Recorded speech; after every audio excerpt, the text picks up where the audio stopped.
What is going on? Actually, one second.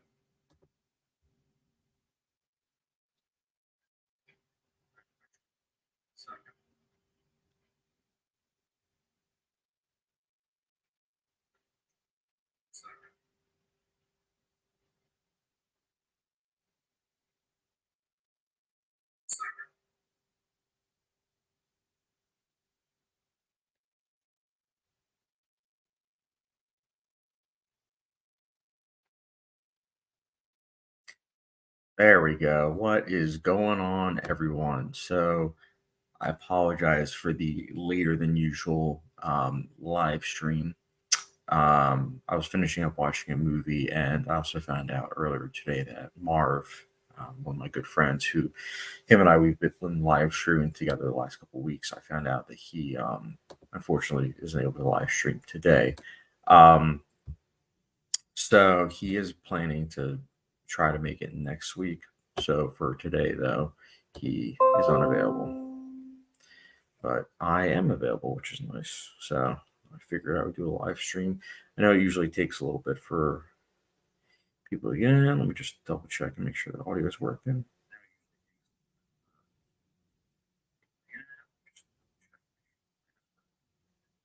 Cool, and audio is working.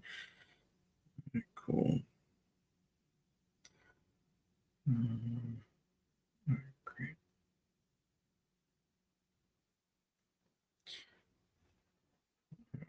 Great. Perfect. Messaging. Okay. So just change that. So now anyone can comment that feels like they would like to. So I hope everyone's Saturday night's going well. It is July 13th. We are almost in the middle of July. Getting some water.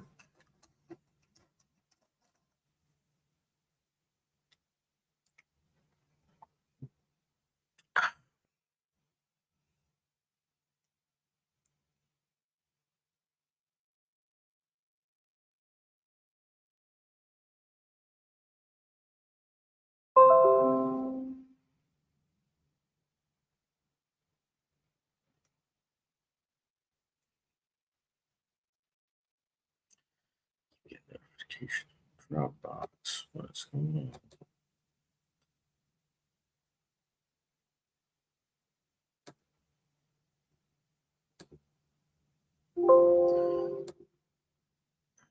Delete that.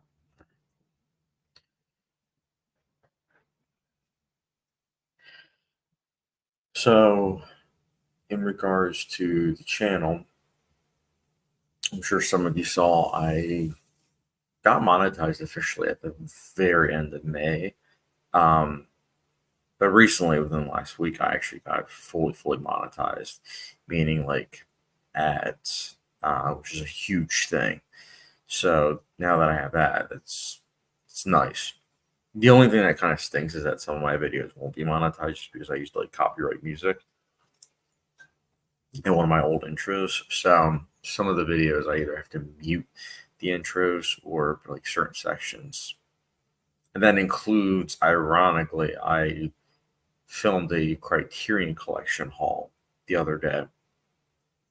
And it just dawned on me when I was after I filmed it that, oh man, like the music in Barnes and Nobles, it might actually be something that I have to edit out for copyright purposes.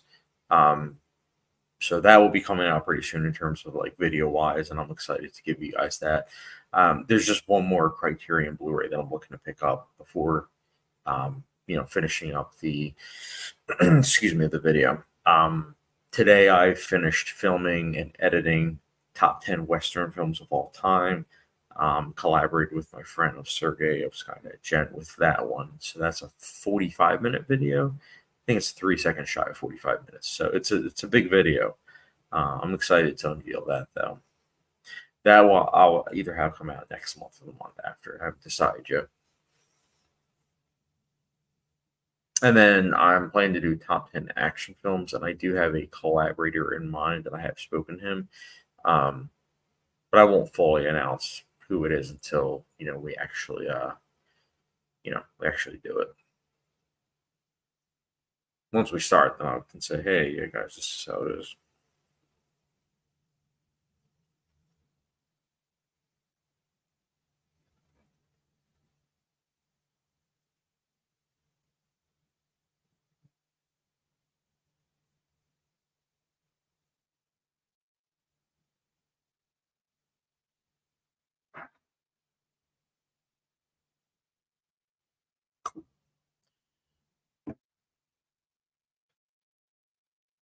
Yeah, so busy night.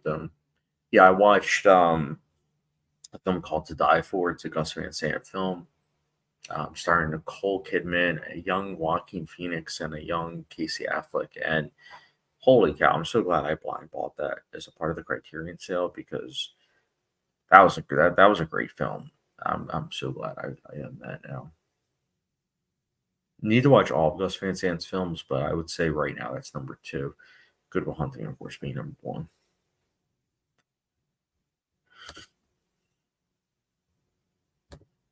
So curious what other people have watched recently.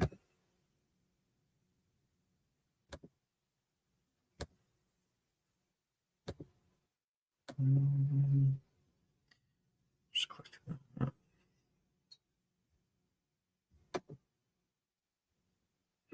Excuse me.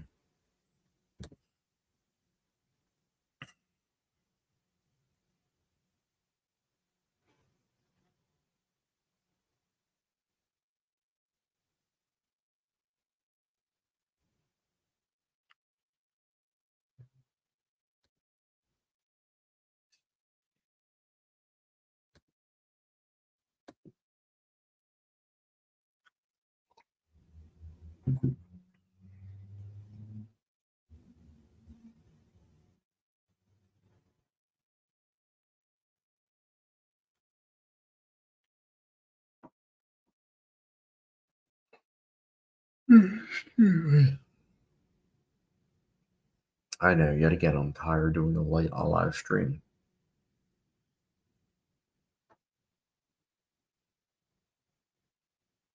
The problem is when I want to do a live stream, I don't know the exact timing with when I'm going to do it. So sometimes it's like really late, and other times it's like, yeah, not too late. But then it gradually becomes late. Like last week when it was a 3 hour stream, because usually I always say the first like 10 minutes or so of a live stream, there's really nobody involved in the chat. It's not until like 30 plus minutes when people, I guess, start to see that, hey, there's a live stream. Maybe I'll check it out.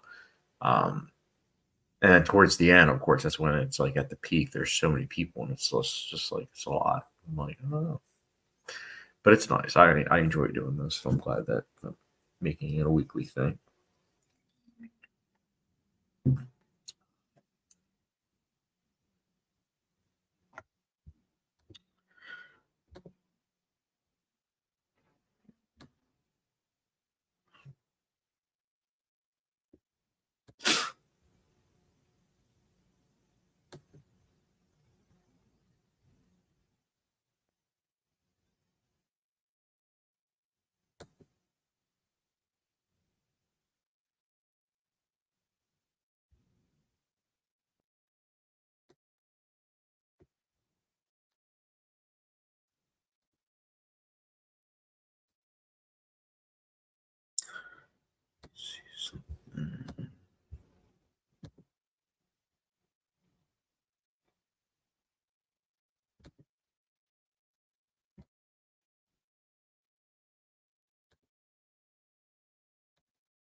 Here,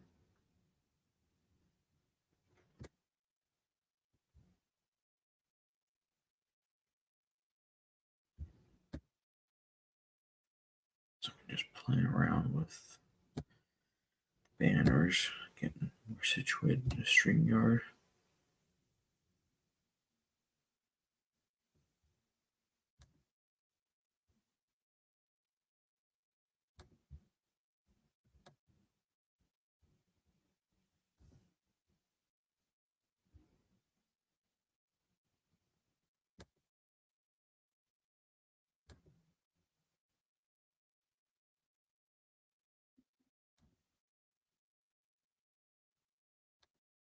It says banners aren't doing anything.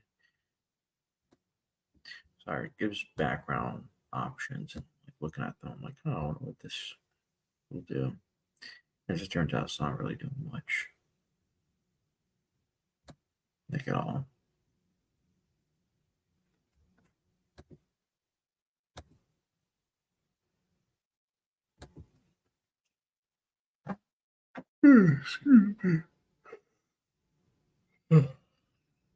It's not a live stream if I don't yawn, right?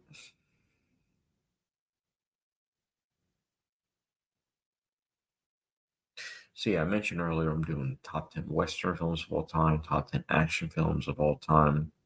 I do want to try to do top 10 sports films of all time. I feel like that'd be an interesting video, especially since there was a film this year that came out where I'm like, wow, that's a great sports film.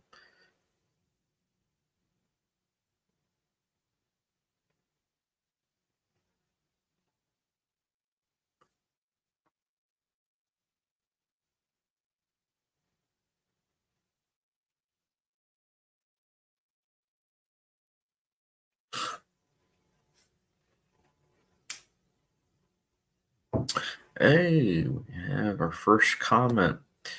Mario Smash 2000. Will you rank three Robert Eggers movies before Nosferatu comes out? Also, what are your thoughts on Gladiator 2 trailer? These are both excellent questions. So to answer the first one, I will not be. And the reason being isn't because I don't like Robert Eggers. I absolutely love his work. The problem is I have so many director ranking videos set up already. So, for example, I'm set up, I think it's until September of 2025, and my rule of thumb is only have one director ranking per month. Reason being is because if I have multiple, I feel like many people that are either first timers watching my videos or even subscribers will think that the videos are easy when they're not. It's actually quite taxing, like trying to figure out, hey, where am I going to rank these? And then also trying to find all the movies in the first place. With Eggers, it's different because he's only done a couple. But realistically, what I'll probably do is I actually will rank his films after. So after he does Nosferatu, I think what I'll do is I'll film my ranking and I'll try to then have it come out at the end of 2025. If I'm being realistic. Um, Gladiator 2 trailer. So this I didn't realize there was like controversy with the trailer. Um, so for context, I loved the Gladiator 2 trailer. I genuinely did. Like I was just like, wow. Like I saw it twice. And I really don't watch trailers that much. I'm not in the habit of doing that just because for the most part I feel like trailers spoil movies. I like going into movies blind, but Gladiator is one of my favorite films of all time, and Gladiator 2 is an honorable mention in terms of like my top 10 most anticipated films of 2024. So I was like, okay, I need to check this out. Let me check out this trailer. And I saw it twice. I really liked it. I know some people are like, oh, like some people say, oh, the music, it's like it's rap music. Uh, Rap music wasn't during that time period, and it's like it's a trailer. That music isn't actually going to be in the movie. The actual music in the movie is going to be Harry Gregson Williams, who, if you've listened to those other scores, he is not a rapper. So it'll be definitely a more traditional score for sure. So I don't know. I'm curious to hear your thoughts, Mario Smash 2000, if you like the trailer or not, because I just think people just wanted to complain about rap music being in a period piece in terms of a trailer, which is a piece of advertisement, not the film itself. So Bootzilla says, hello, chat. Bootzilla, welcome back. Always a pleasure having you in the chat. Bootzilla says, I saw a review of Long Legs. I liked it, but I think you liked it a little bit better than me. Uh, Let me see if I saw your review on Letterboxd. Because we might be on the same page. I know I gave it a 4 out of 5. I liked it. I thought it was quite good.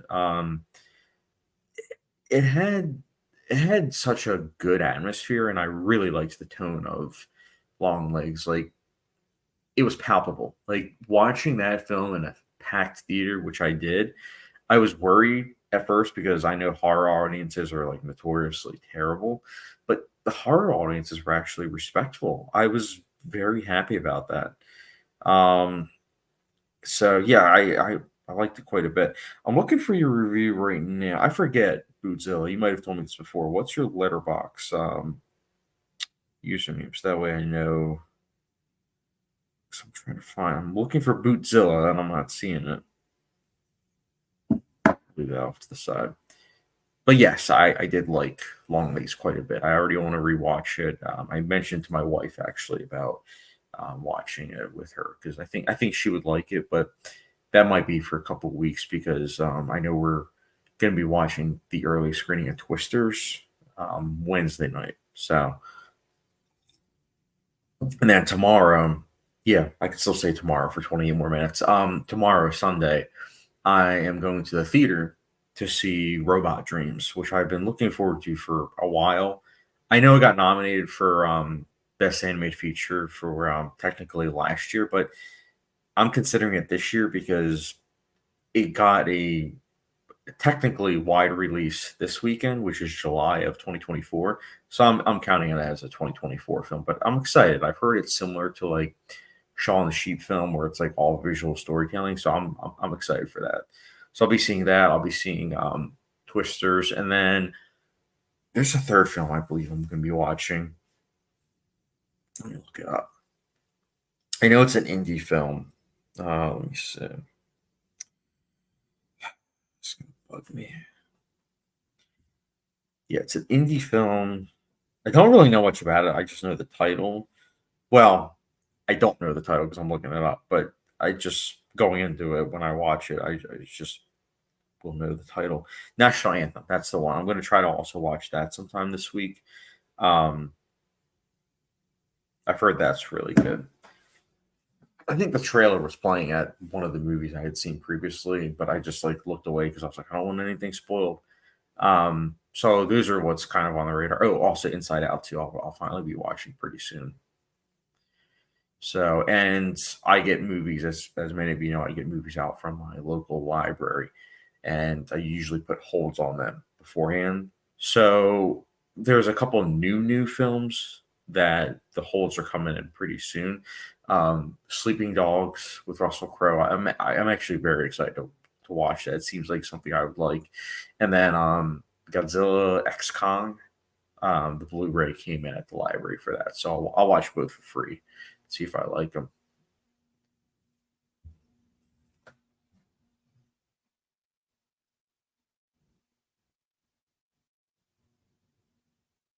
But yeah, Godzilla. Without getting into spoilers, I am curious what your favorite part was. Let's see, Mario Smash 2000. I saw the trailer. Looks good because I watched the first Gladiator and I really enjoyed it when I heard they announced the sequel. I was like, really? After I saw the trailer, it looks good. Yeah, I think we're on the same page. The first Gladiator is great. It's a self-contained story with a very emotional ending. It works really, really well. So it's like, of course, when you first hear about a sequel for that, it's like, why? Why now? Why 20 plus years later? Um, I'm just the only thing I'm really nervous about is that Ridley Scott is very hit or miss. I like him, I do, but he is someone that isn't the most consistent director. And that's the only thing that has me have pause. Paul Mescal being in the film does have me excited because it seems like the limited amount of work I've seen him in, it seems like he is a very choosy actor. So him going from like, like After Sun and All of Us Strangers to then this, it's a pretty big move. But if the story is emotionally gripping, then I would understand why he, decided to take on, this project.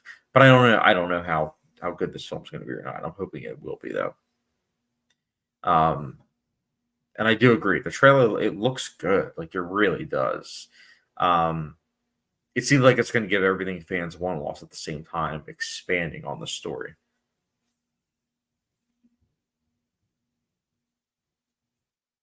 Oh, excuse me. I'll also say this though: what I do have pause about is the fact that the original Gladiator came out in May of I think it was 2000. Yeah, 2000. So May 2000, like that's blockbuster season. Having Gladiator 2 come out in November this year, that's a pretty big risk. You're not gonna you're not gonna necessarily see like a huge profit. If anything, I think it might do okay at the box office, but I think some people might look at it as losing money, um, which won't be a good sign for the studio. But But yeah, I'm on the same page, Jim.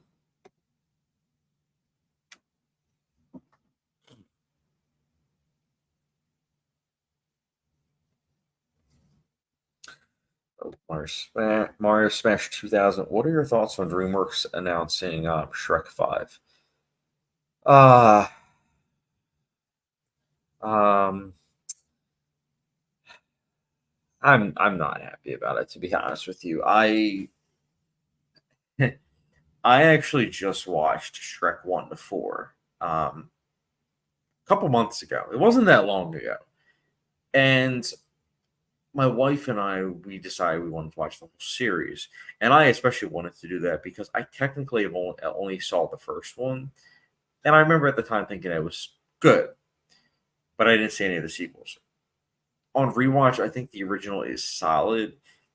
Wasn't a fan of the second one. Really wasn't a fan of the third one. And then the fourth one, I just straight up was like, wow, I can't believe they ended it there. So, um, a Shrek 5 coming out, I don't necessarily think it's going to be good. I think it will be passable. I think it will be kind of harmless, but I'm not looking forward to it. I mean, I understand why they're doing it though, because that's like a huge franchise, and they probably also saw what Despicable Me and the Minions franchise is doing, which is just raking in cash, despite none of it all making sense.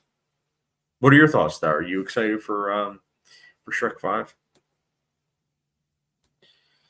Godzilla favorite parts were the current intro scene and the reveal towards the end.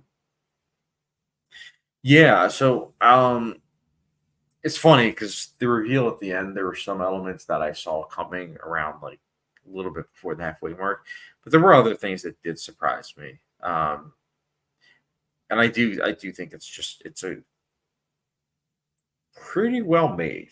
That cinematography is so good. Really added to the atmosphere. Ah, excuse me.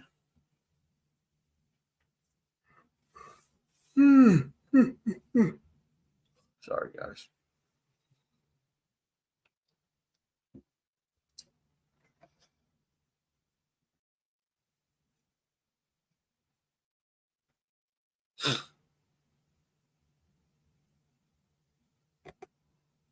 Godzilla, the cinematography and the shot frame were great. Agreed. I loved what they did with like the background, how there's always something going on in the background. So it adds a sense of dread where it's like, oh, oh, it's like that thing that's behind him. Is that something that might like attack him, or is it a sign of like danger? So I did like that. I like the aspect ratio changes too. I thought those were really well handled. Yeah, he's definitely a director that I feel like he's gotten better with each film. Although I still need to watch The Black Coat's Daughter, but besides that, I've seen all of his films. I like him. I like him quite a bit, but like you said, there's some issues there. But um, yeah.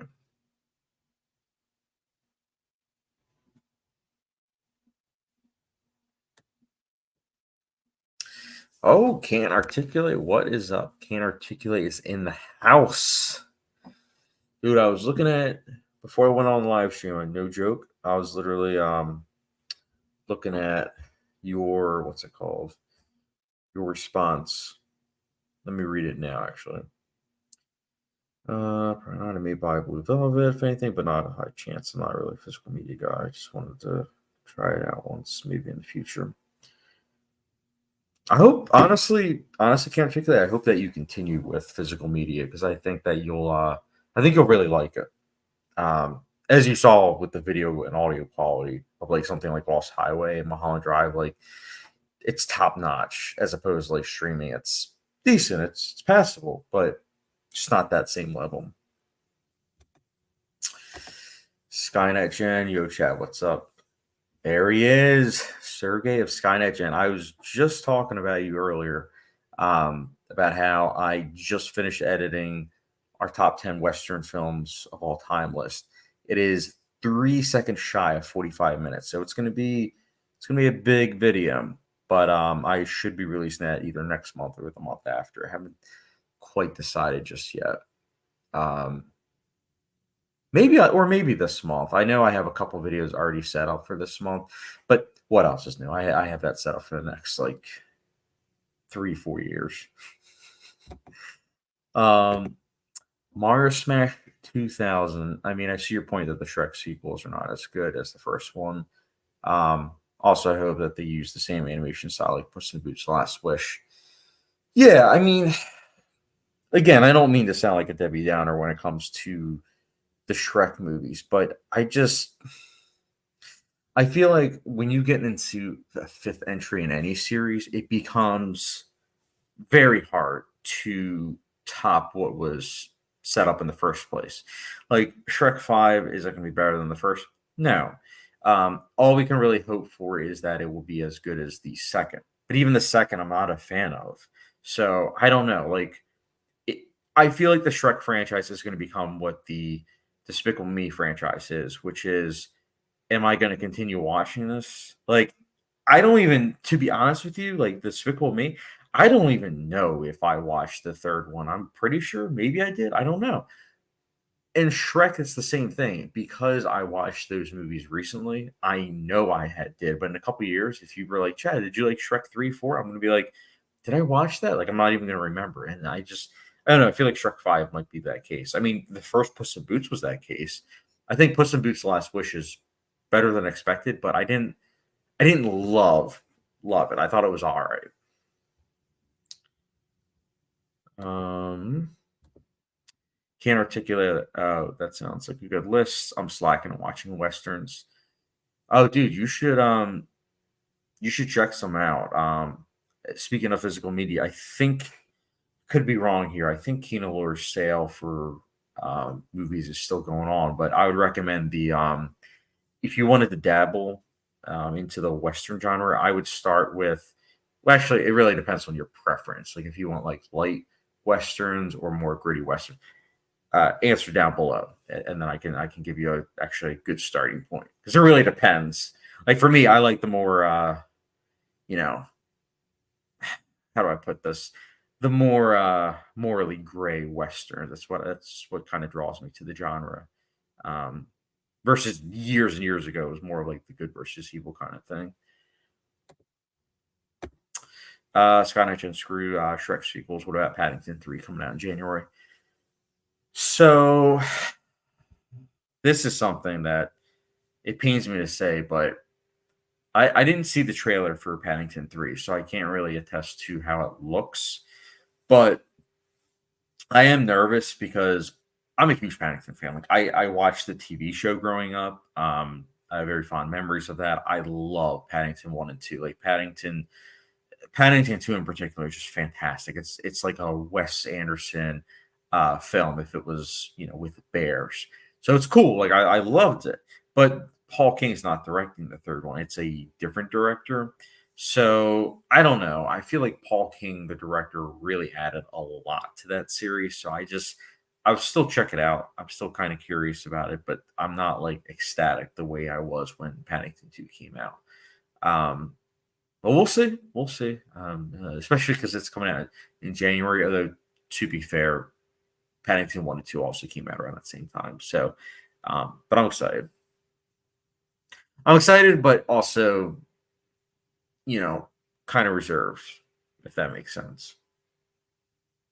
I'm trying to think. Animated film wise, next year, I think Spider-Man across, not across, Beyond the Spider-Verse. I think that's the one I'm most excited for next year in terms of animated. I know this year I didn't realize it, but this year we're apparently getting a another Wallace and Gromit film. So if I had known about that, that would have easily made my top 10 most anticipated of 2024. Because I love Wallace and Gromit. We don't really get claymation films too often now.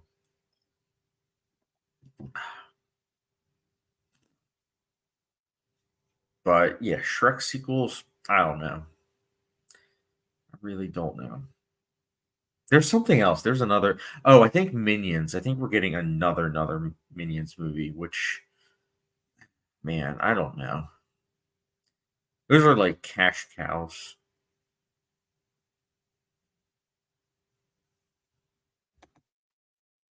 And actually, now I'm curious. I actually want to know if I did see Despicable Me 3. One second.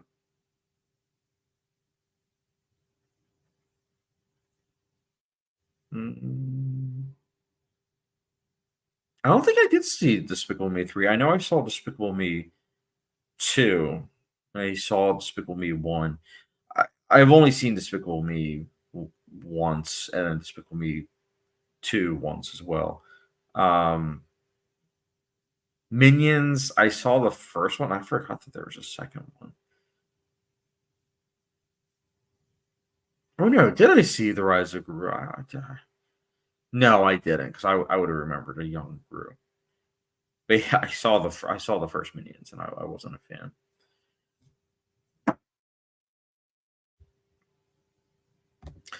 Godzilla also came to Planet of the Apes yesterday. Have you seen it? And if so, what did you think? So, Kingdom of Planet of the Apes, I think, is an okay movie. I love the visual effects. I felt that it was visually outstanding. I love the concept.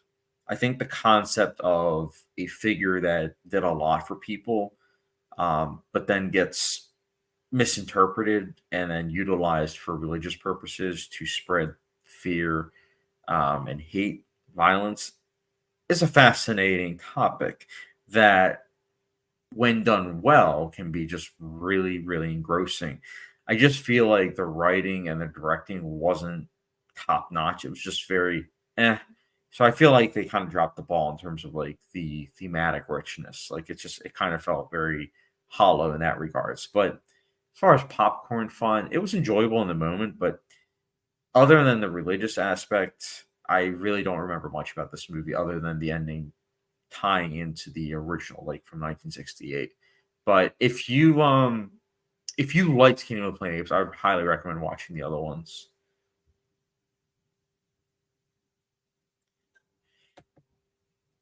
Skynet and see you end up loving to die for. Dude, yeah, I loved it. Like as soon as it began, I was like, this is definitely a Chad movie. Um, like everything, the documentary-esque storytelling, the suburban nature of it all, how like underneath it all there's like a seedy underbelly. Um, these characters that are realistic but also feel like they're stripped right out of Fargo. Um, it's very interesting. Honestly, it's funny because watching it, there were a couple films that in the back of my mind I was thinking about, but it wasn't until I looked it up to confirm that I was like, "Oh wow, yes." So the two films were Election. I thought of Election. I was like, Election seems like it might have been influenced by this film. And I looked it up, and then yeah, Reese Witherspoon was looking at Nicole Kidman's performance for a lot of influence. And same with what's her face, Rosamund Pike in Gone Girl. So it's definitely a film that had a lot of influence, but it's one of those films that I feel like just doesn't get talked about that much. So I gotta say, to Barnes and Nobles, the fact that y'all are closing down like physical media in stores, you're losing out on money because I don't think I would have picked up this film like online. I probably wouldn't have, but because I saw it and I just saw that like creepy smile esque poster, I became curious and yeah. Also, on a side note, there's some actors that they were like just starting out. Like it has Casey Affleck; it was his first film. Joaquin Phoenix is in it, so it's a really good cast. I am very glad I blind bought it. It's great, great film. But some of the reviews that I follow on Letterboxd, some of them weren't the biggest fans. I don't know if you would like it, Sergey. To be honest, I don't know. Maybe 3 out of 5. But like I said, for me, I loved it. I thought it was a 4.5. I already want to rewatch it, to be honest. Mario Smash 2000. Will you rank Catherine Bigelow movies? Because the only four I watched is Point Break, The Hurt Locker, Zero Dark 30, and Detroit. Um, didn't I release? Oh wait, you know what? I don't think I did release it. Let me actually check. See, this is the problem when you do so many videos and you like post date so many videos, you almost forget if you actually released it or not. So I know I filmed it. I know I filmed it. I know I edited it. I know I uploaded it. But the question is, when is it coming out? If it hasn't already, let me check real quick. Uh, okay, so Catherine Bigelow, the video hasn't came out yet. It is coming out September 14th. Today I dropped the Rob Zombie one, which I don't think will do well because I know Rob Zombie fans can be kind of, crazy, and I don't exactly have the best take on his film. So next month, Park Chan Wook's films ranked will be coming out, and then Oliver Stone's films ranked will be October. Sam Raimi will be November, and then ending the year, the uh, nicest person in Hollywood I will be ranking, and that is David O. Russell. And I am 100% kidding. David O. Russell is a hack, but I love some of his films. So what can I say? So yes, you will see a ranking. You might be surprised though. There's one of Catherine Bigelow's films that I think is very underrated. Just nobody talks about it, but it's so good. Can't articulate. Imagine the clearance sales of Criterion movies at Barnes and Nobles if they began to stop selling physical media. Yeah, so it's weird because I know the Barnes and Nobles near me a couple years ago, even you can even see in the physical media hauls that I've done, like actually in store, they were plentiful. Like they were very well stocked. It was really nice. But now it's like two shelves, which really isn't that much. And it's really a crapshoot. Like you go in and you're like, wow, like they don't have like some of the new ones, or if they do, they don't have like the Blu-rays and the 4Ks. They just have like the Blu-rays, and so it's just like very odd. I don't really understand it. I also don't understand why some have certain ones versus other stores don't. I don't get it. But I'm just saying, like in terms of blind buying, I am less likely to blind buy online as opposed to in store. Like for example, this time, how many blind buys did I do? I think I did 3 blind buys. Let me actually fact check myself. I think I did 3 blind buys, but the last sale I did only 1, and that was online. That was because it was the Criterion sale online. So let me check. Yeah, I want to say 3. I don't want to spoil the 3 Criterions that I did. Um, no, actually, I think it was 2. My bad. I believe it was 2.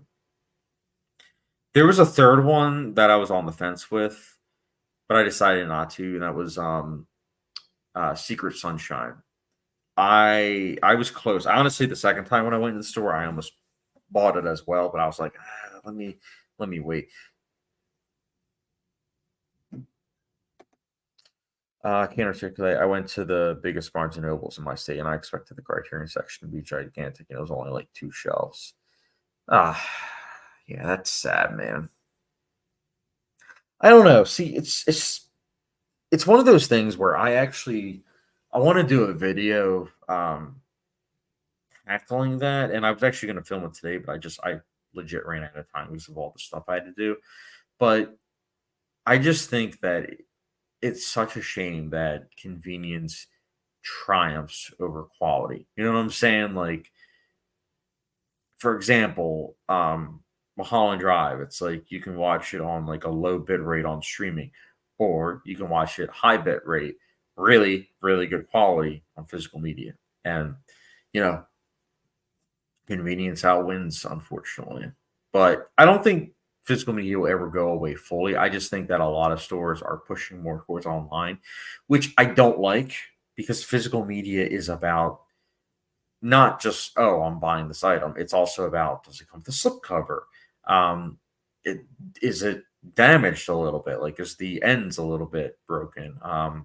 There's a lot to it, especially because as someone that used to work at a warehouse, the packaging for shipping isn't exactly like very light and delicate. It's very rough. So it's like the fact that Blu-rays even make it out alive of a warehouse is a miracle in itself. So that's all I'm saying. Like I love physical media, but I think it's frustrating the fact that stores are slowly starting to take that away. Except Walmart, I'll give Walmart credit, but what I will take away from in regards to credit with Walmart is that they don't have a big Blu-ray and 4K section. It is mostly DVDs. Now, again, that could also be the area that I'm at, but still, it's like, come on, can't you have like more Blu-rays and 4Ks? Like, I don't know.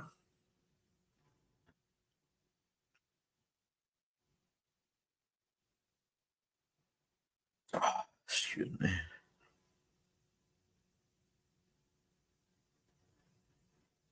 Yeah, there's one more film I want to actually. There's technically two more criterions I want to pick up this month, but the problem is they aren't.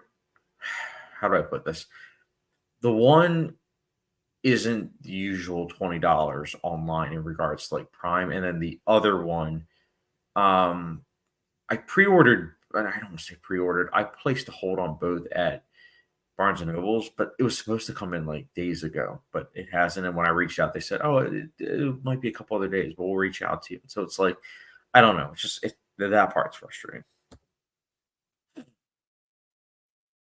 I can't check that. Yeah, I checked out the quality difference on the quality on streaming versus 4K Mulholland Drive, and it was so obvious. Honestly, I think I wouldn't have liked it as much if it were not 4K.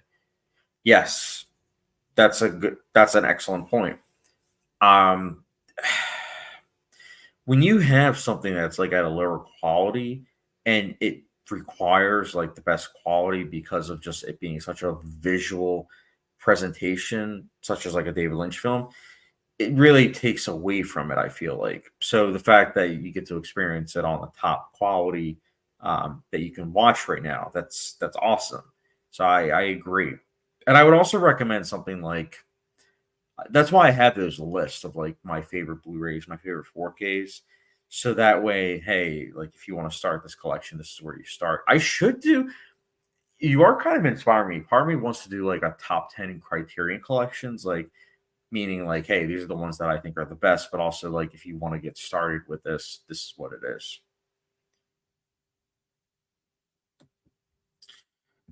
Aria Chahori says, hello, sir. Also, I checked out the topic trailer as well. Yeah. I think I did. I respond. I think I responded to your comment earlier. Let me double check. I'm pretty sure. 1 second. Uh, oh, no, I'm not seeing the. I'm not seeing your comment now. Okay. Yeah. But I could have sworn I could have sworn I commented on your comment. Yeah, I watched the topic trailer, and I even said like I think it looks good. It's just there's no set release date in America, so I'm hoping it gets one though pretty soon. The View with Drew says, "Hey everyone, what's up?" The View with Drew, dude, things are going well, man. Dude, I missed you. Missed you the last couple streams. Hope things have been well with you. Um, it's always a pleasure having you in the chat, man. I know sometimes these streams can be kind of late for some people, depending on you know time zone. But at the same time, I find that my viewership it's interesting. I feel like most people watch my videos late at night, but again, I don't know if that's because of the time zone differences or just there's a lot of night owls. But that's why I mostly post my videos at like 2 a.m. like automatically because that seems when most people are up and awake.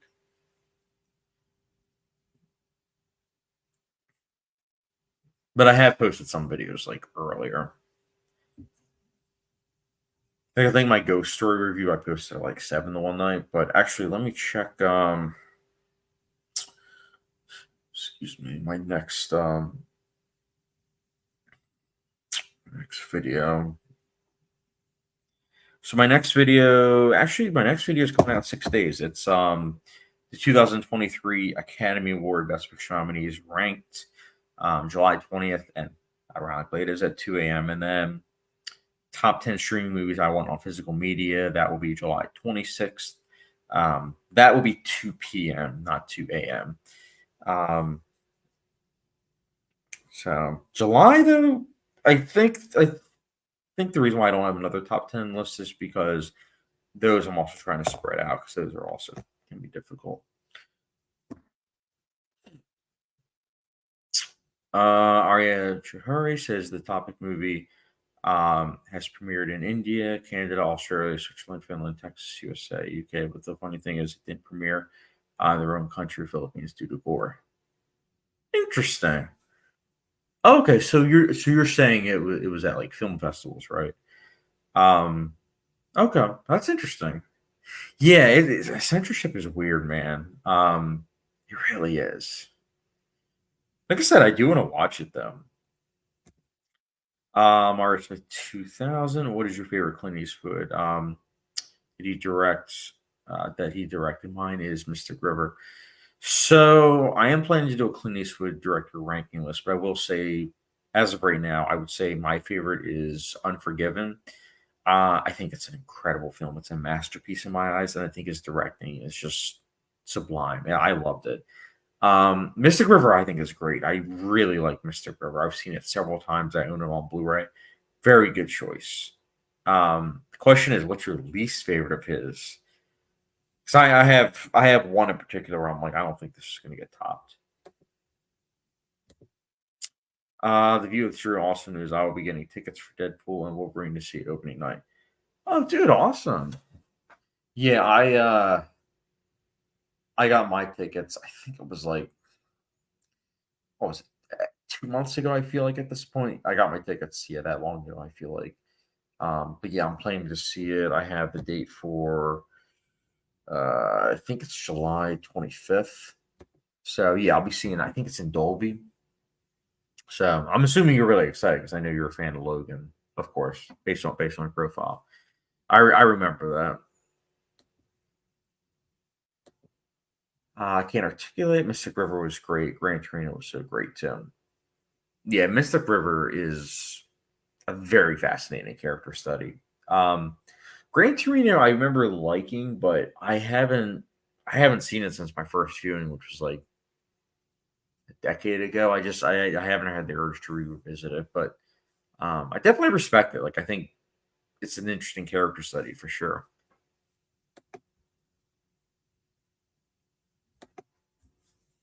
Hurry, to hurry. Yes, you're right. That's film festival. I'm eagerly waiting for its release on free online website. That's the Raid 3. Oh, dude, yeah. Honestly, I'm a huge fan of the Raid series. In particular, Raid 2. The first Raid I've only seen once, but the Raid 2 is my favorite action film of all time.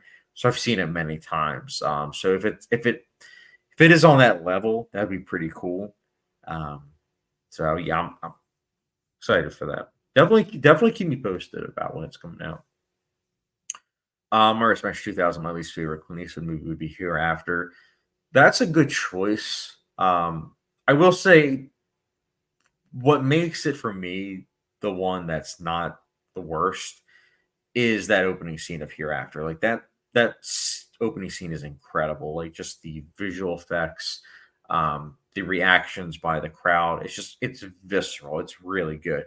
Again, not a good movie, but that opening scene is just really elevating a lot of the other elements. For me, my least favorite is probably the 1517 to Paris. If you haven't seen it, I would urge you to check it out. It's really not that good. Um, it's like a so bad it's good type way. I watched that movie with my wife. And we both we're looking at each other like what? Like I kid you not. In the 1517 to Paris, there is legit a scene where a teacher is having a conference with these two parents saying like, hey, I think your kid has ADHD, like, he's very fidgety, just naming a bunch of symptoms. And I kid you not, the mom just says, "He doesn't have ADHD. My God is better than your ADHD." And I'm like, "What?" I'm like, "What is she talking about here?" Like what? It's a wild movie. It's not good. It's terrible. But check it out. It should have been a 2-minute movie. Joseph Guerrero says, "Hey Chad, Joseph, dude, getting ready for House of the Dragon, man."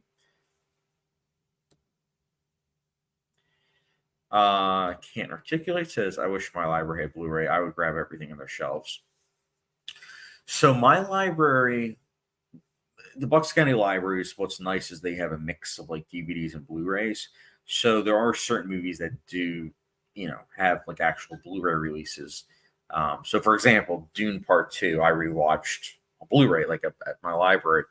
Um, but something like Sleeping Dogs, which is a new release starring Russell Crowe, that one only had a DVD release at the library, so I have a hold on that. So I'll be watching that soon. But yeah, man, dude, it's so it's I can't praise physical media enough. I know I sound like nutty because it's like, well, why would you like Chad? You say you're a cheapskate, but why would you spend money on physical media? It's like because I want the best quality possible. That's why, you know. Arya Chihari. You should also watch action movie KL Gangster and KL Gangster 2. Those Malaysian action packed movies. My one of my favorite gangster movies with more beautiful conflicts and street fights. I feel like I've heard of those movies. I know my local theater. I know gets some Malaysian action films. Um, Usually the thing is this: they usually have 4 films from India coming out every week, and so it's one of those things where I usually only have to pick I have to pick one. Um, like when I saw Maharaja, I was like reading up on it, and I was like, this seems interesting, so I watched that, and I'm glad that I did. Speaking of which, Maharaja is on Netflix now, so to everyone, check that film out. That film gave me goosebumps with that ending. It is a fantastic action film. But here's the thing, because it's on Netflix and because you're not in theaters, put the phone away. Put your phone in the other room. You need to pay 100% attention to Maharaja. It is so good, though. I already want to rewatch it. I saw it 3 weeks ago in theaters, but it's on Netflix now for everyone. Arashihari, I mean, not beautiful, it's beef. Okay. I get what you're saying. Just Guerrero, excited for more HTD TD2. HOTD. Okay, I see now. Yeah, I thought the last week's episode, I thought that was really good. Um, I thought that it was interesting in regards to the battle setup. I don't know, it felt good. It felt good having that like subversion of expectations because without spoiling for other people, I did not expect that one character to die. It kind of gave me flashbacks to Oberyn, believe it or not. Not as great, of course, as that scene, but still really, really good. And the season's only 8 episodes, so you know that there's going to be some more stuff happening these next couple weeks. Just agree. Have you watched Mad Max Furiosa? Really enjoyed it. Yes, I actually saw it twice in theaters. Not only did I see it twice in theaters, but I will be picking that up on 4K physical media pretty soon. I loved it. I thought it was fantastic. It is my second favorite film of the year. It's incredible. Just really, really incredible. I hope that I know it wasn't a box office hit, but I do hope that the Academy remembers it at the end of the year because as far as filmmaking goes, it's on another level. Like I've seen almost 60 films from this year, and that is in terms of filmmaking easily one of the best. Phenomenal, phenomenal. John Mulholland, up chat. What are we talking about? We're talking about a couple of different things. We're talking about Furiosa, a Mad Max saga. We're also talking about physical media, how great it is. House of Dragons, so a bunch of different things. Oh, we're also talking about Indian cinema, which is cool because I recently reviewed a bunch of Indian films. So I've gotten more subscribers from India, which is really nice. There's just not many Americans reviewing like those kind of films, unfortunately.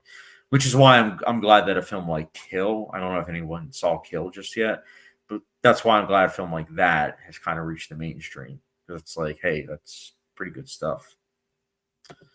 Can't articulate Furiosa was great. Yes. I just think that like a film like that, a prequel, a film that the trailers. I did watch the trailers, and I thought that the CGI rendering in the trailers just was kind of like eh. But at the same time, I was like, it could just be YouTube compression. And as it turned out, I was right. But that film just is so great in terms of like build up, tension. I love the action scene in the middle where without spoiling anything, where she's on the rig, and you get to see so many of her skills that were established like early on, and it's like it's truly breathtaking. And just white knuckle action. I loved it. I loved it. I know some people are like, "Oh, it's not as good as Fury Road," and it's like, why would you go into a film and compare it to another film like that? Like that's insanity. But it's pretty close. Like I do love it. Just with Guerrero agreed.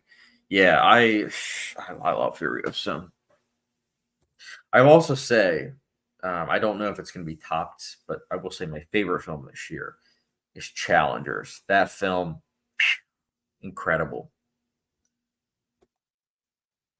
Richard Hari, I will definitely check it out. You also check out the psychological sci-fi thriller Malaysia film, the Delusion. Apologies, read that too fast. Desolation movie. It's really great. You would imagine. Yeah, definitely check out Maharaja. I'm telling you, man, it's great. It's really good. It gets better with each passing minute. Um, just the storytelling. It's so confident. And I really admired it. I really did. Just gut punch of an ending. It's similar to another film that's international cinema, but I don't want to spoil what that film is because I feel like if I say what it is, some people might see the twist coming. But it's excellent. Bootzilla, I love Furiosa also. I'm glad to hear that there's a lot of love for Furiosa. I just that box office just kind of made me sad. I was like, really? Like Godzilla X Kong and Ghostbusters, they're doing all well, but then it's like, yeah, Furiosa, like an actually legit great blockbuster, just not do well. Like, I don't know, it's just sad. Let me see. Richard Hari. Also, you can check out this Malaysian novel action film, Tambura, which has a great story with action-packed scenes. Far better than any Marvel DC flicks. Well, that's a low bar. No, I'm kidding. Both have their merits for sure. Um, all right, so it sounds like I have a lot to check out. Uh, can articulate challengers 5 out of 5. Yeah. I gave it a 5 out of 5. I loved it. So a little bit of backstory. My wife and I like she likes tennis. She would always ask me about playing like tennis. And it was one of those things where I was like, yeah, maybe. After watching Challengers, I immediately was like, all right, let's go buy tennis rackets. Let's go buy tennis balls. Like I was just like all in, and now we play every week. It's great. I love it, and I think that playing it now too is just something that makes me love the film even more. Of course, I know it's not just about tennis; it's also about the relationships, but it really depends on the character that you're talking about because a couple characters look at life in general as like a tennis match versus one character that doesn't. Great film though. It's just fantastic. I think I know that there's some people out there that don't like the movie. I just don't understand it though. I really don't. I think that movie is phenomenal. John Mulholland. I don't get all the love for Team Black. The whole point is that both sides are to blame and both made bad decisions. Yeah, yeah, I get that. Yeah, I feel like that's the thing that's kind of a shame is that everything is team this or team that, but there's so much nuances when it comes to um, films and TV shows and just in life. Like, so it's like when you just, put something in like a box and it's like, oh, that's the only thing you can like. I don't know. I don't like that. Like when people ask me, I'm like, I don't have a team. I really don't. Joseph Gura, I've been asked to watch Challengers. Have yet to see it. I would highly recommend you watch it. It's great. It really is. It will, no pun intended, it will challenge you in a good way, a really good way. It's a film geared towards adults, which I love. It's a mid-budget film geared towards adults, about tennis, and it did well. It actually did pretty decently in regards to the box office. So I'm hoping that Warner Brothers gets the right idea and says, "Hey, yeah, adults do want to see good films in theaters, not just teenagers." Let's see. Bootzilla, I think people thought Furious was some girl power, girl boss movie, and it really wasn't. Um, I know there's some people out there that have that like mentality where it's like they look at a film that stars a woman and they're immediately turned off. I don't understand it. I really don't. There's been plenty of films over the last 100 years that have a female lead, which is great. I feel like Furiosa, the reason why I didn't do as well is because you look at the title and it's Furiosa, a Mad Max saga. Mad Max Fury Road is, yes, a Mad Max film, but it does have a huge focus on Furiosa. But they were smart and they titled it Mad Max because it's an IP. Furiosa really isn't an IP. When people look at that, they're like, I don't really know what this is. It's been 9 years. I don't really know what this is. So I just think it's more so the how they titled it. But I like the title, but I know, and like if I'm looking at it from a business perspective, I understand why I didn't do well financially, even if I'm saddened by it. Mario Smash 2000. I mean, the opening scene hereafter looks good, but maybe because it's my first view, and maybe if I watch again, I might change my mind. My least favorite. Um, well, the opening scene I've only seen hereafter once, and it was like 8 plus ago. That's the scene that stood out. Everything else I forget. I think if you saw the 1517 to Paris, I think your least favorite film of Clint Eastwood would change. I'm telling you, the 1517 to Paris is terrible. It is the actual story, like the real life story, is something that is worth listening to. It's worth really taking in. But the actual execution of a 3 minute event extended to a 90-minute runtime movie can be felt. It's not good. It really isn't. There's a reason why nobody really talks about it. It's not that it's underrated. It's just that it's just genuinely not good and should be avoided unless you're trying to watch off Eastwood's films. Aria Chihari. So you saw Desalasi? No, I don't think I have. Um, yeah, no, I don't think I have, to be honest. Joseph Guerrero. Yeah, Matt Smith's really good. I haven't seen Doctor Who, but I've seen Matt Smith in like stuff here and there, and I've always liked him. So when I saw that he was in House of the Dragon, like before season one premiered, I was like, okay, this is when American audiences are really going to recognize him. But yeah, he's a good actor. He was in a he was in a film that Ryan Gosling actually directed. I almost said Lost Highway. I know it's not that. Lost River. That's what it's called. He's in a film called Lost River. And if you are into like surreal horror, I would highly recommend you watch it. It feels very Lynch esque, but Matt Smith's in that. He plays a really good role in that film. I think it might be on HBO Max. I'm not sure though, but it's good. Just Guerrero, that's why. Yep. Hashtag Team Black. I also despise high towers. The conflict is very interesting in the show, but it's one of those things where what I love about Game of Thrones and now also what I like about House of the Dragon is that I can sit back and I can let all the different viewpoints wash over me, and I don't take a side necessarily. I just let it sink in, like with what's going on, and try to see like you know what to do if I was in that situation. And a lot of times I'm like, this is difficult decision making that they have to do. Like that's why I love those meeting scenes where they're trying to give advice to like, the queen. They're giving all their different viewpoints, and you're like, oh yeah, I see why you're thinking that. Oh yeah, but that person has a better idea. Oh yeah, yeah. And I'm like, this is a lot. Like it's dense. Uh, Can't articulate. I'm still waiting for the new account of Monte Cristo to come out in America. The book is great. I doubt that they adapted it correctly, but I'll still watch it. Yeah, I mean, I'll watch it too. I've only seen, I think I mentioned it before, I've only seen the Guy Pearce Count of Monte Cristo. And I remember enjoying it, but I haven't seen it over a decade. So I'm down. Arya Chihara, you need to watch The Night Comes For Us movie. I actually have. So The Night Comes For Us is actually how I got most of my Indonesian audience. My followers, like there's a lot of people in the United States that are following me, but a lot of my followers are from Indonesia because of my review for The Night Comes For Us. It's one of my most viewed reviews on the channel because nobody, when it came out in 2018, nobody really saw it, which is a shame because it is a great action film.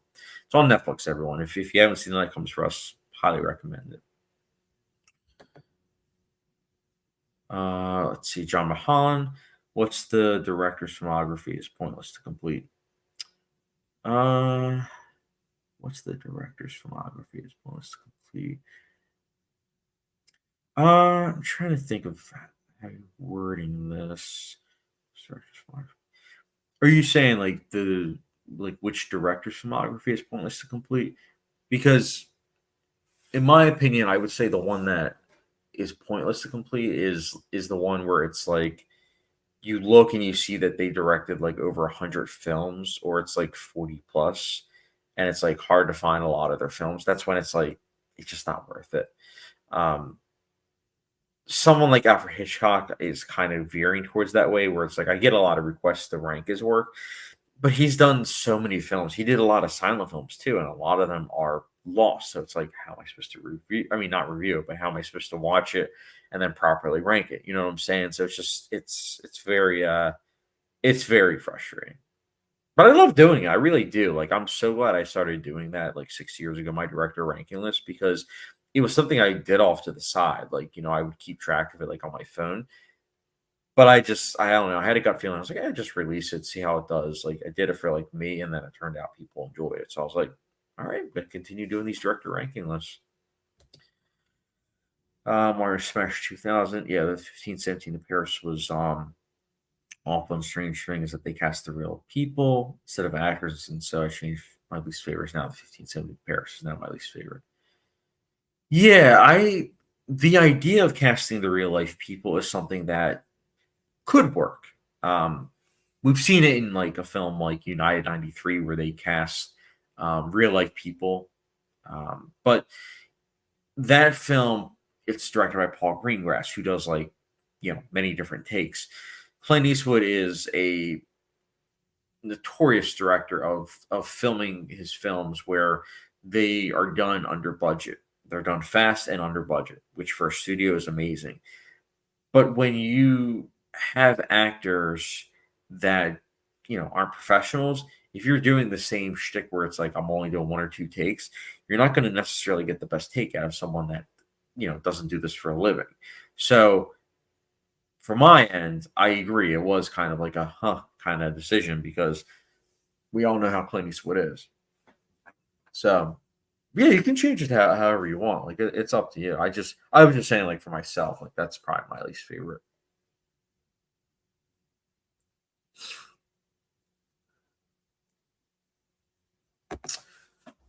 Can't articulate. I honestly think I could dethrone the king myself. Team Green is lucky that I don't exist in the Game of Thrones universe.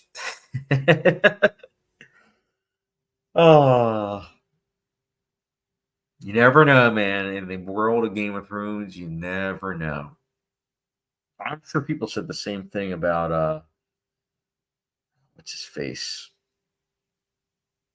Joffrey, but it took 4 seasons for that to happen.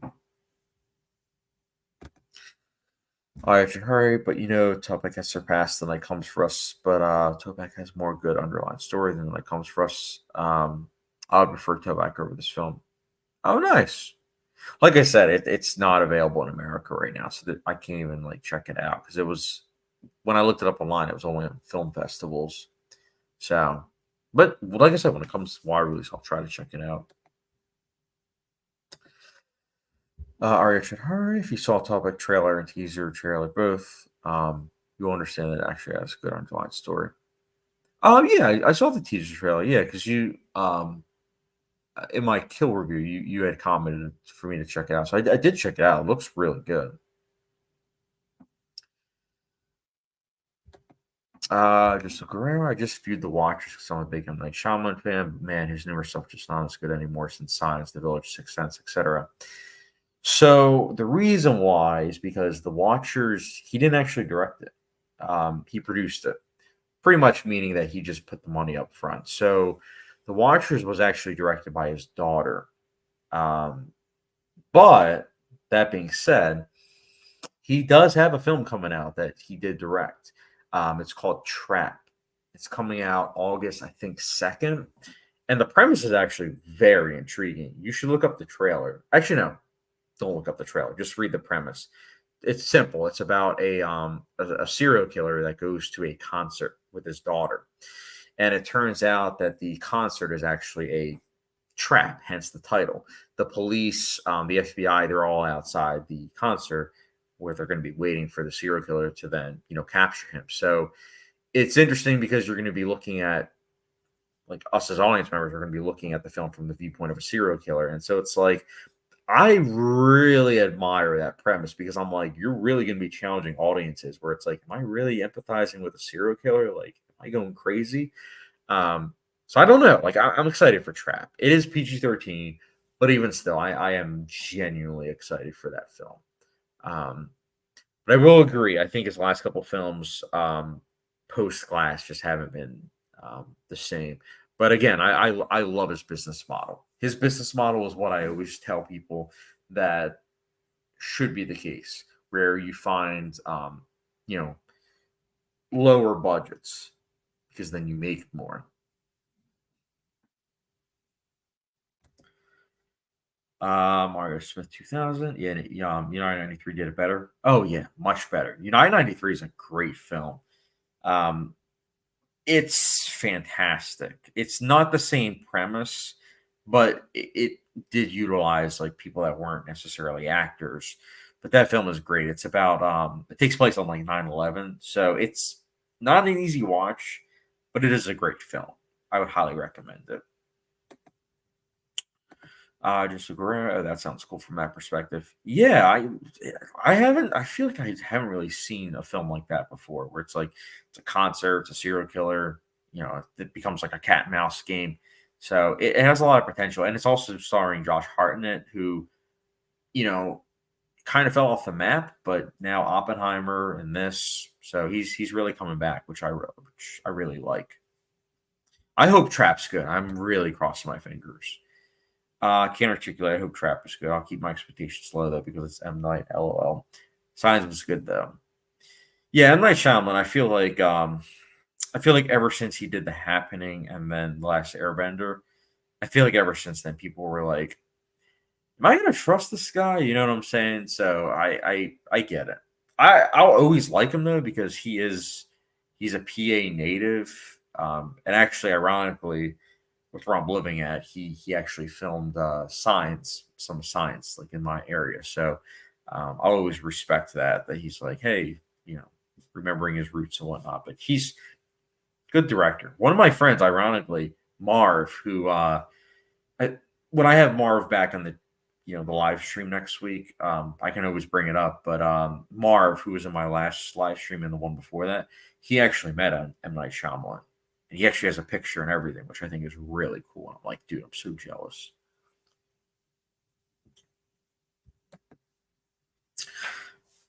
Richard Harley, you should check out this Indonesian action movie, Three Aleph Lam Mim. It's unexpectedly great. And also, it's banned in Indonesia. Why is it banned? You'll understand once you watch the movie. Oh, wow. Yeah, it's censorship, man.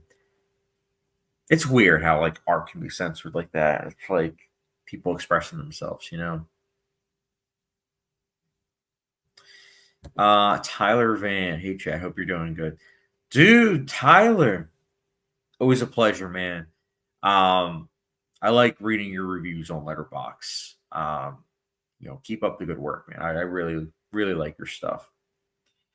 Which is why I'm gonna senselessly shill myself right now. But if you haven't done so already, guys, get a letterbox. It's awesome. You get to keep track of the movies that you watch, the dates that you watch it, the ratings that you decide on for the movies. It's pretty awesome. It's pretty awesome. I can't articulate. I'm ashamed that Knock at the Cabin was the first movie I went by myself. Uh, yeah, that movie was disappointing. That was one of those movies where 5 minutes in, I knew exactly where it was going. Like, as soon as I saw, I think it was 3 people or no, 4 people. 4 people at the door of a house in a post-apocalyptic setting, I was like, "I know exactly where this is going." Like, I grew up in a religious household. I know this is the Book of Revelation. And don't you know it's the Book of Revelations. Um, Again, trying to be vague, just that's why I'm saying the whole book. But yeah, the cat was so disappointing. I wanted to like that. I really did. Hmm. Aria Shahari, did you like Money Heist series? So I actually haven't seen it. I have some friends that have seen the show and have really liked it, but I just have so many shows right now that I'm watching. So a new show is kind of on the back burner. Like right now, I'm watching Sons of Anarchy, watching Veep, watching House of the Dragon, watching The Boys. Um, and then I also still need to review some other shows. Like I still need to review The Sympathizer, still need to review The Bear, the new season. So in terms of like TV shows, I'm kind of behind in terms of like actually reviewing them. So I'll probably do like a catch up video though on the channel. But good question. All right. I've seen only the Boys series. Yeah, I'm liking it.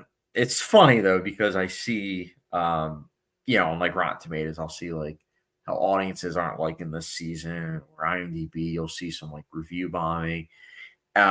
It's pretty hilarious, like some of the critiques um saying like, oh, it's hitting you over the head with politics. And it's like, it's been doing that since the first frame of that show. Like, if you thought that show was subtle to begin with, I don't know if we watch two different shows or not, but it's a show that really has always been that way. So it's like you're just now catching on 4 seasons in. So I don't know. I like it a lot. I think it's good.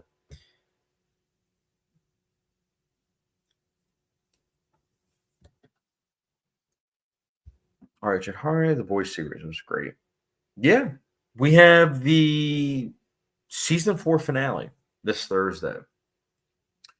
Previous episode, the penultimate episode, did a really good job of like setting up the finale. So I'm hoping that it pays off, and then we just have one more season. So it'll be bittersweet when that ends. Just Guerrero. I liked David Batista's character, Knock at the Cabin. That's about it. Yeah, I like I said, there was a lot of choices that were made in that movie where I was just like, really?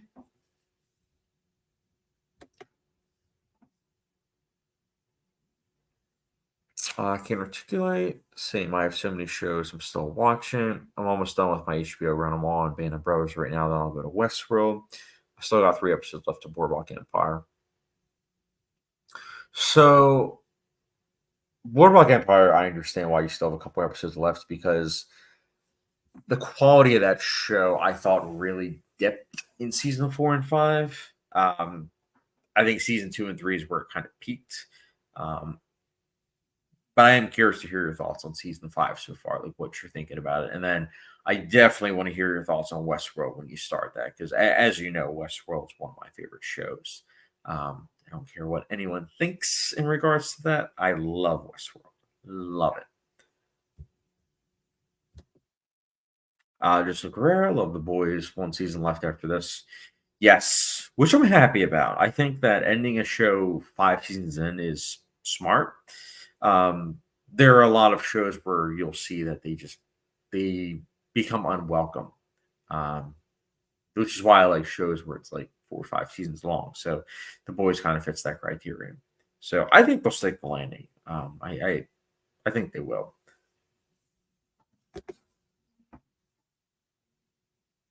Hmm. Tyler Van, did you know M. Night wrote Stuart Little? Yes, I did, which is also why I have kind of a soft spot for M. Night Shyamalan because I'm pretty sure, if memory serves me correctly, the first Stuart Little was the first movie I ever saw in theaters. So M. Night Shyamalan wrote that, so he'll always have like a special place in my heart, even if he's not like my favorite director.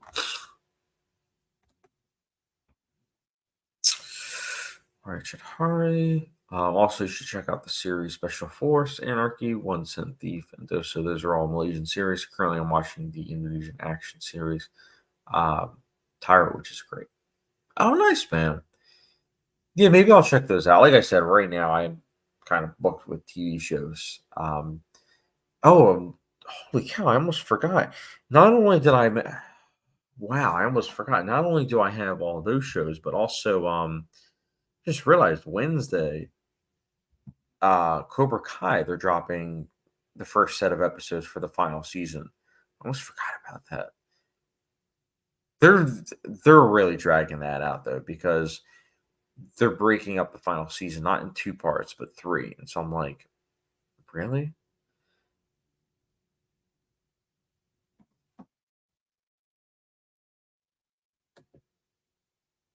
Hmm. There's the Squid Game season 2 coming and Cobra Kai. So I never saw Squid Game. Um, it's a show I heard was good, but I don't know. I just there's sometimes when something's like really popular on like Netflix, I'm kind of like, I'll watch something else. But I should check it out though. I know.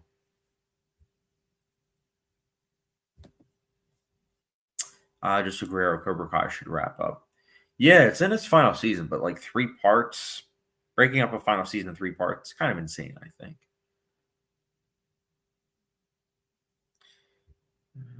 Tyler Van, three. Yeah, man, no, for real. Like I was kind of surprised. I think it's like, let me actually give you an accurate number. For Cobra Kai, like the episodes. Hmm. Okay, so you have. Okay, I wasn't tripping. You have 5 episodes dropping July 18th, 2024, which I thought for some reason it was the 17th. Oh, fudge. You got to be kidding me. The 18th. So the 18th, we have the boys finale and also Cobra Kai. Wow, that's going to be a lot. And then the second part, which is 5 episodes as well, that's dropping in November 28th of 2024, and then the final 5 episodes sometime in 2025. And again, this is for Cobra Kai, so that's it's interesting.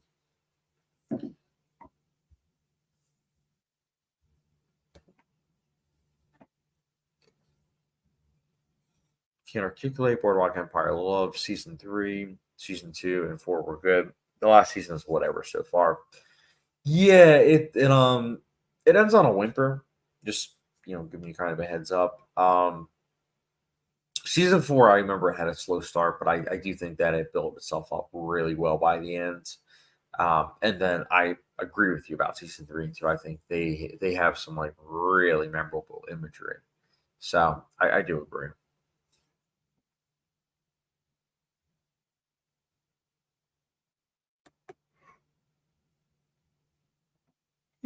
Excuse me.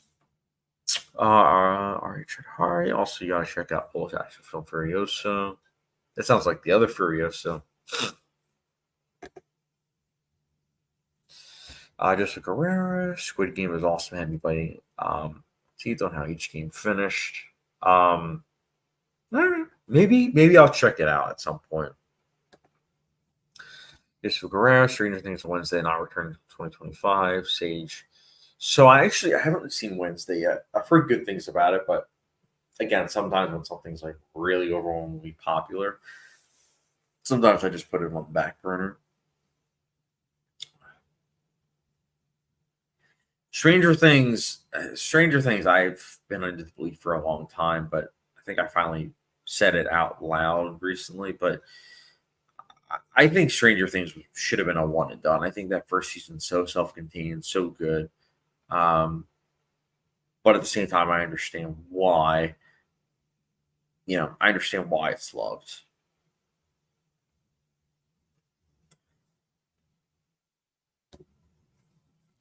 Um, Richard Hari, Furious is on Netflix. Oh wow, it's good to know. And then Mario Smash 2000. What are your thoughts on Denis Villeneuve's next film coming out 12/18/26? I can wait because he is another one of my favorite directors. I'm very curious on what his next film's going to be about. Me too, especially because I don't know. They haven't confirmed when Dune Part 3 is coming out, so it's like, is that going to be Dune Part 3, or is it going to be something else? So I am curious about that aspect. He is definitely one of the not actors, best directors working today. So I think I'll do well.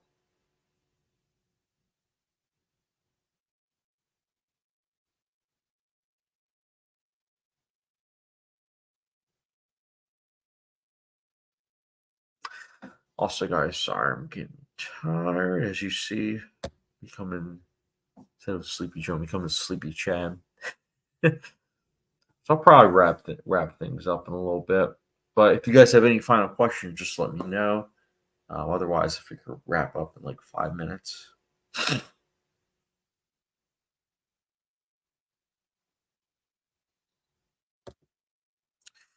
Uh, just Guerrero. Another movie I just got around to watching is Godzilla Minus Zero.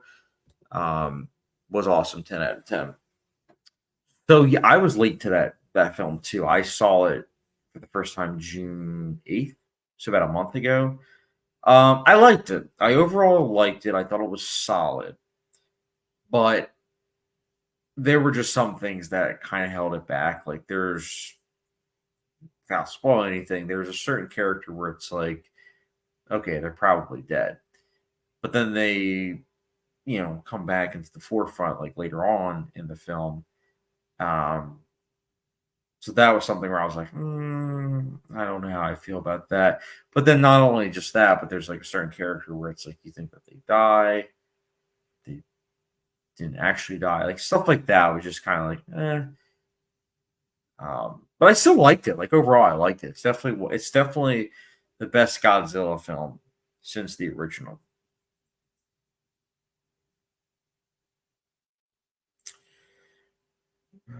Arya Chihari, I almost forgot about Arya Chihari. See, like our Indian action movie Kill. How was it? How was the acting of Lashi Hay? So yes, I liked Kill. I thought it was interesting how I was able to subvert expectations because the first 45 minutes I was genuinely speaking worried. I just wasn't into it. I wasn't into the first 45 minutes. It felt like I don't know, like like a subpar, American action film, even with like the action.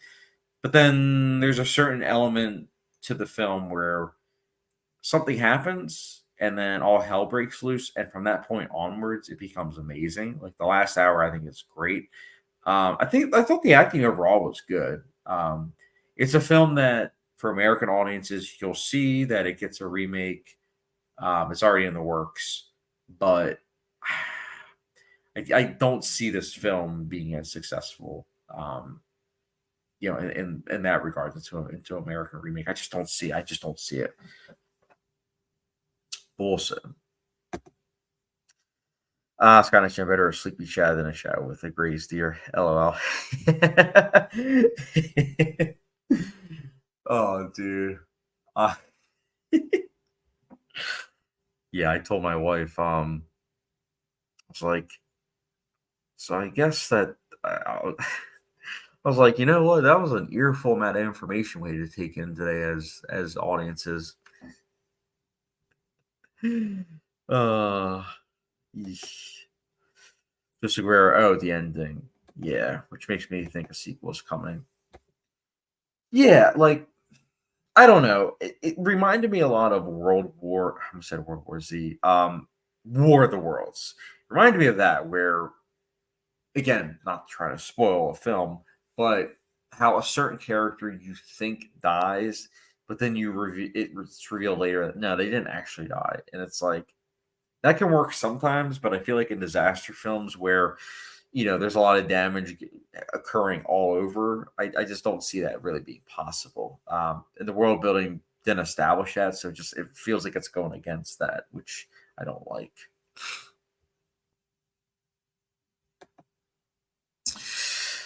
Archer Hari, yes, in the first 45 minutes was not bloody. It was from the interval that started to real action movie, and it was based on a real story. Just fictional. Yeah, the first 45 minutes, it wasn't even just that I'm not a bloodhound where I'm like, I need blood for my action films. It was more so that it was utilizing action film techniques, like action techniques from American films from the early 2000s. And I was like, bro, I know that you have some great stunt work, like great stunt people, I should say. So you shaking that camera really isn't selling it. But then again, the rest of the hour happened, and all of a sudden the stunts came alive.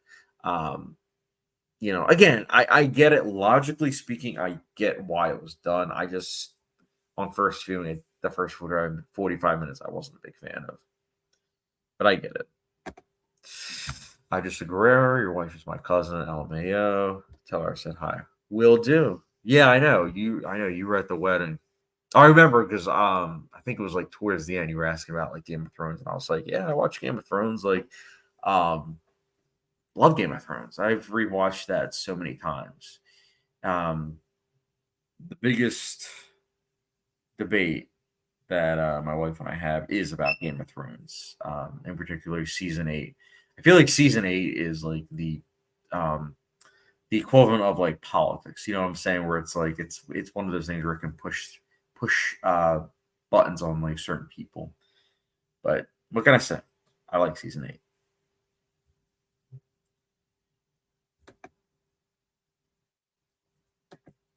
Just Guerrero, gonna head out for the night. Thanks for the stream. Yeah, man, dude, anytime. You're always welcome. I love the fact that I see a lot of familiar faces in regards to the stream. So it's always nice. So yeah, man, I'll see you. Like I said, my friend and I will be trying to stream next Saturday as well. So yeah, we'll catch you later. All right, hurry. A Gurkha soldier beating out 40 robbers while saving a teenage girl from being assaulted. It was premiered in Toronto Film Festival last year. I knew this would be a great action movie in India. Teenage girl to kill. Yeah, yeah, it was very, very exciting. Like I genuinely liked it. The action kind of reminded me of like the Raid films, like the last hour part, which I appreciated. But just sort of careers is cool. All right, guys. I'm gonna wrap up the stream for tonight, though. But I wanted to say I appreciate everybody for contributing. It was very nice. Also wanted to say I appreciate all of you guys. Just being subscribed as well. Like it's very nice. Like I said, I'll try to do a stream next Saturday as well, just to keep it going. Um, can't articulate to see you, chat. I will see you on Letterboxd, my friend. I look forward to seeing what you're reviewing next. And to everyone else, I hope you have a good night. and I will see you soon.